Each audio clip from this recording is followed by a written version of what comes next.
tidak yang terbacanya bahwa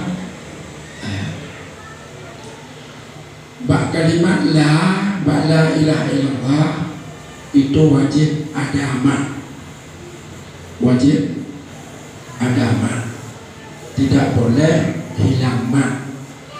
Mau dibaca secara pelan, sedang atau cepat. Wajib nama kata-kata la. Cuma lagi kata pengarah dukui dan kurang makna.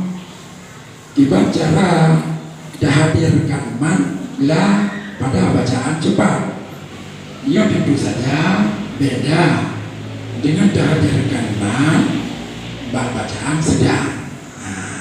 Nyoba bacaan sedang cik nyata tuh dalam tuh darinya ada mak bala lagi bak mukadimah dia bak boleh gabon la ilaha illallah akhirnya dia datang ke darah sekali nama bala.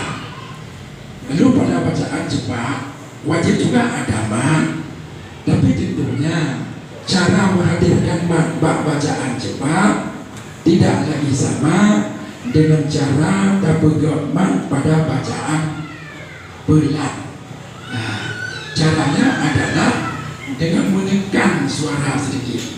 Ini yang kami sampaikan dari Goi Suno. Nah, maka diarti baga la ilaha illallah, la ilaha illallah. Yang kanan mana? Ba'la ni kanan. Yang baik la ilaha illallah, la ilaha illallah. Yang baik. Yang nama. Jadi cara dihadirkan pada bacaan cepat dengan menekan tempat bacaan dan tekan suara. Menekan suara. Jadi baik datar dan baik mutinya ada di mana? Baik tinya. Juga tadinya yang ada lima kajian kekasar. Jadi tekan suara orang yang tekan karena makna. Ayo suara la ilaha illallah. Jadi pasal itu syarat untuk hadir makna zikir dalam hati, menghadirkan makna zikir dalam hati. Dan cukup ngan dikir jangan hadir mana lagi muncul tu ibu muwadzabah jadi akan menang muwadzabah. Jika memang naung lagi kan tanya wajib hormati, wajib hargai, jangan dibilang apa-apa, bahkan tanya tak koreksi diri, bahkan tanya henti menang ya menang punya mabuk nyo mungkin inilah tempat orang mempertanyakannya. Terima kasih.